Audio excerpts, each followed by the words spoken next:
ఈరోజు ఈ కార్యక్రమానికి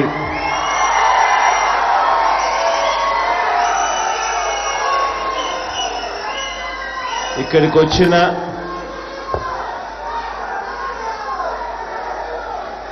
పార్టీ సోషల్ మీడియా ఆఫీస్ బేరర్స్కు, పార్టీ సోషల్ మీడియా ఇన్ఫ్లుయెన్సర్స్కు, ఇండిపెండెంట్ ఇన్ఫ్లుయెన్సర్స్కు, ఎన్ఆర్ఐ యాక్టివిటీలో అక్కడి నుంచి వర్చువల్గా అటెండ్ అవుతా ఉన్న సోషల్ మీడియా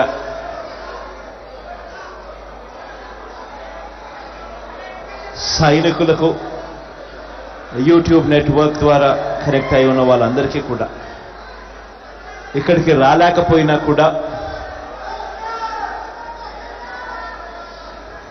మీ అభిమానంలో మాత్రం ఎక్కడా కూడా తక్కువనేది లేకుండా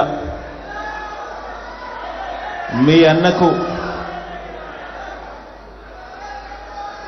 ఈ దాదాపుగా 5 సంవత్సరాల పాటు మనం అధికారంలోకి రాక మునుపుడు నుంచి ఇప్పటిదాకా ప్రతి సందర్భంలోనూ తోడుగా ఉంటూ వస్తా ఉన్న నా చెల్లెమ్మలకు, నా తమ్ముళ్లకు,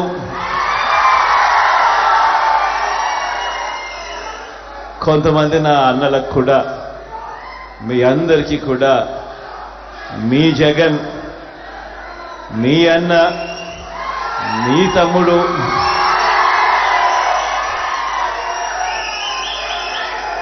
పేరు పేరున 2 చేతులు జోడించి శిరస్సు వంచి కృతజ్ఞతలు తెలుపుతా ఉన్నాను.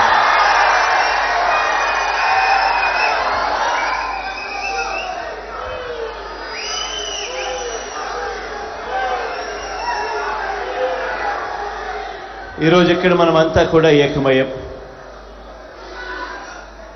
రాబోయే రోజుల్లో, మరో 18 రోజుల్లో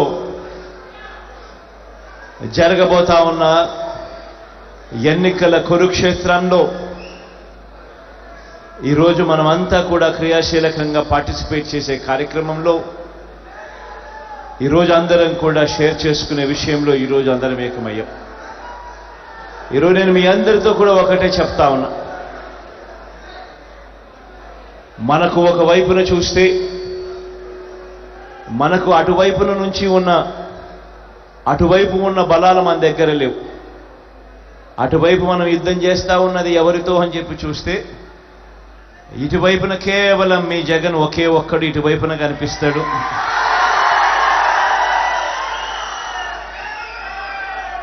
కానీ అటువైపున చూస్తే చాలా గంభీరంగా కనిపిస్తూ ఉంటుంది. వాళ్ళ కూటమిలో వాళ్ళను చూస్తూ ఉన్నప్పుడు ఒక్క జగన్ మీద ఒక చంద్రబాబు, ఒక దత్తపుత్రుడు,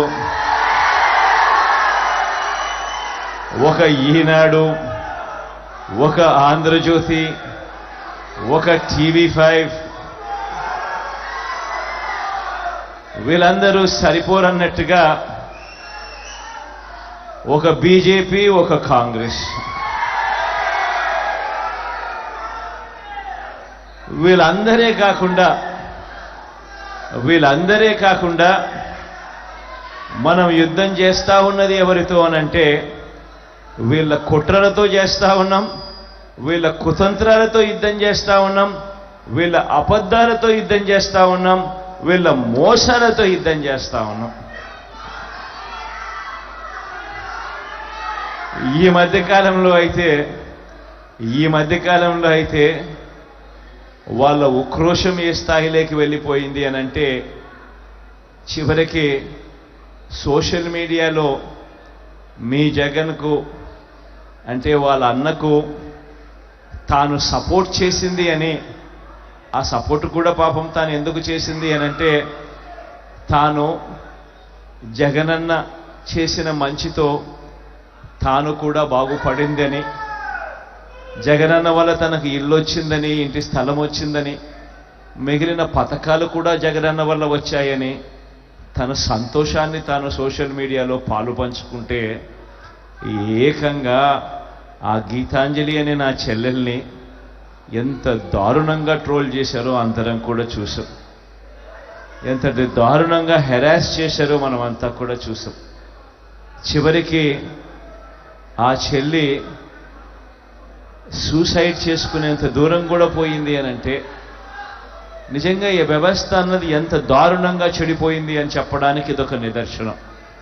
ఇంతకుముందు నేను చెప్పా, జగన్ ఇటువైపున ఒకే ఒక్కడు, అటువైపున చూస్తే ఇంతమంది.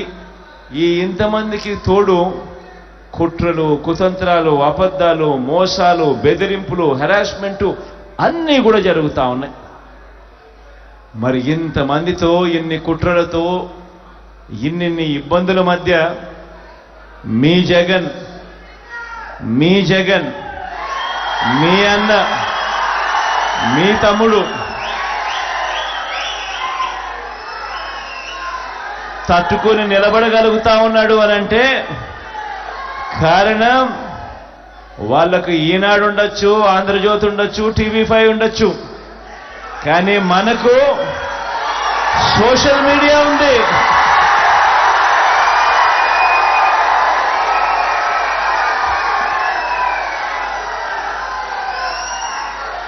సెల్ ఫోన్ చేతిలో ఉన్న నా ప్రతి చెల్లెమ్మ, సెల్ ఫోన్ చేతిలో ఉన్న నా ప్రతి తమ్ముడు జగన్కు తోడుగా ఉన్నాడు. అందుకే జగన్ ఒంటరి కాదు. జగన్కు ఇన్ని కోట్ల గుండెలు రాష్ట్ర వ్యాప్తంగా ఉన్నాయి. జగన్ కోసం ప్రాణం ఇచ్చేదానికి కొన్ని లక్షల గుండెలు అండగా తోడుగా ఉన్నాయి. మరి ఇలాంటి పరిస్థితుల్లో జగన్ ఒంటరి ఎలా అవుతాడు? ఆ దేవుడు దయను మీద జగన్ నమ్మకం ఉంది. జగన్ను ప్రేమించే గుండెల మీద జగన్కు నమ్మకం ఉంది. మీ అందరు చేసిన చేస్తా ఉన్న మీ అందరి అభిమానానికి, ఆప్యాయతలకు, చూపిస్తా ఉన్న ఆప్యాయతలకు మీ జగన్ మాత్రం నిండు మనసుతో ఒకటే చెప్పగలుగుతాడు, మీకు ఎంత చేసినా, ఏమి చేయగలిగినా కూడా అది తక్కువే అవుతుంది అని మాత్రం ఈ సందర్భంగా సగర్వంగా చెప్పగలుగుతాడు.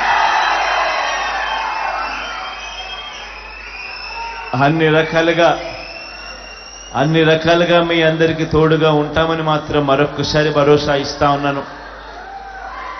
ఆర్గనైజేషన్ను కూడా స్ట్రీమ్లైన్ చేసే విషయంలో చాలా ఎఫెక్టివ్గా స్ట్రీమ్లైనింగ్ కూడా జరిగింది. భార్గవ్ కూడా చాలా క్రియాశీలకంగా స్ట్రీమ్లైనింగ్ చేసే కార్యక్రమంలో తాను కూడా ముందుండి అడుగులు వేస్తూ ఉన్నాడు. అందరం కూడా మీ అందరికీ కూడా ఒకటి అష్యూరెన్స్ ఇస్తా ఉన్నాం, మీ వెనకాల ఉండది ఒక్క జగనే కాదు, మీ వెనకాల మీకు ఉన్నది ఒక వైఎస్ఆర్ కాంగ్రెస్ పార్టీ మొత్తం మీకు వెనకాల ఉంది అని మాత్రం చెప్తా ఉన్నాం.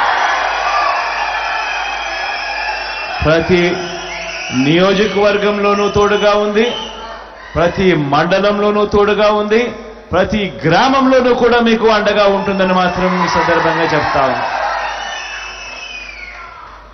ఈ విషయాలన్నీ కూడా మీ అందరికీ చెప్తూ,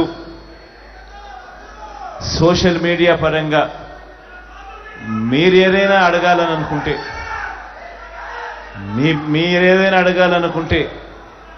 మీ అన్న, మీ తమ్ముడు చెప్పడానికి సిద్ధంగా ఉన్నాడని ఈ సందర్భంగా చెబుతూ, ఎవరైనా మాట్లాడాలనుకుంటే మాట్లాడాలని కూడా కోరుతా ఉన్నా. ఈరోజు ఎలాగూ అందరూ విశాఖపట్నానికి వచ్చారు. కొంతమంది విశాఖపట్నం వాసులు, కొంతమంది విశాఖపట్నం బయట నుంచి కూడా వచ్చిన వాళ్ళు ఈరోజు ఈ సిటీని చూస్తూ ఉన్నారు కదా, ఈ సిటీ ఆఫ్ డెస్టినీ అని.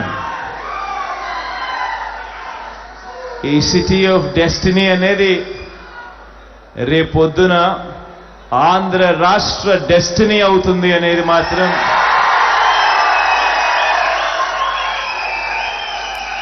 ఈ సందర్భంగా ఖచ్చితంగా తెలియజేస్తా ఉన్నా.